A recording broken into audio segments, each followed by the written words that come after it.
Hey guys, what's up? This is Jake Stephens from SparkBMXtraining.com.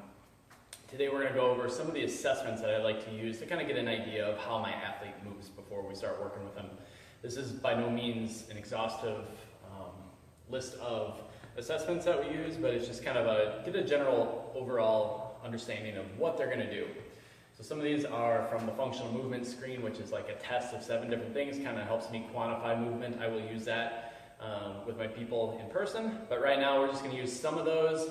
Kind of a cool little system. They use it in the NFL and the NHL combines to kind of evaluate their athletes and give them a number and kind of get an idea of where they're at as far as their mobility and their stability. So I'll take you through a few of these. So we're going to go overhead squat. You just need like a dowel rod or a broomstick or something like that. You want hip width with the feet, toes pointing straight ahead. We're going to put the stick on our head, make 2 L's with our arms, so 90-degree angles with our arms. We're going to point the stick up, or reach the stick up to the sky as high as you can, and then from here, we're looking to squat down as much as you can.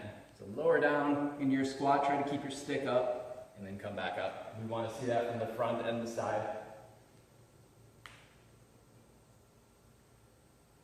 So you want to notice a couple things. You want to notice where was your stick at when you did it. If I go down and I can get to full depth, but my stick is out here, there might be something going on with my shoulders. Could be that my squat pattern is just funky, that it kind of shoves me forward and I'm just not able to get the arms overhead. Sometimes people will get this kind of in a fake sort of way. They'll be able to like dislocate their shoulders and really go like that, and they'll arch their back and stuff to get there. You kind of just want to notice these things. Does it look funky or does it look good and like effortless? So if you're more on the effortless side where you can break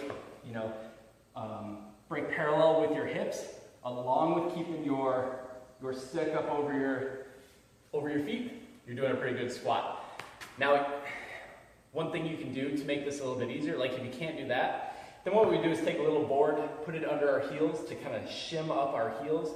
Try it again. See if you can do a good looking squat with that, and that's just going to make our squat a little bit easier. So just kind of pay attention, like, ask yourself, does my squat look good? And if not, do I need that shim under my heels?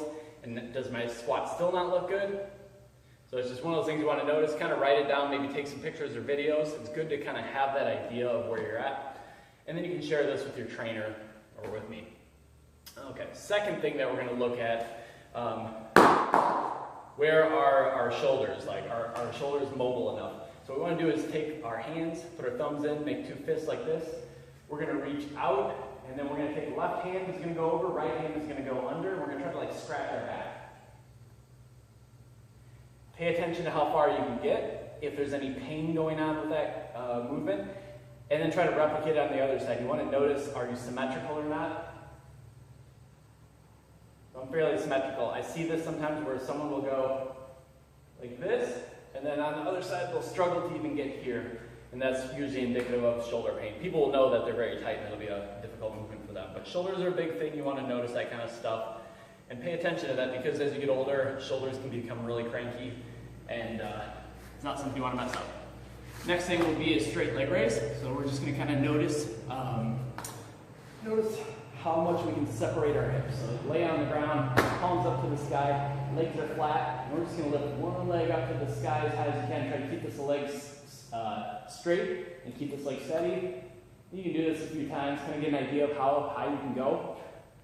And then you're going to do the other side as well. And you want to see those to be fairly symmetrical. And if you drew a line from my ankle down to the ground, what you'd want to see is it past my knee. So if I can only go up here like this high, that's not good enough.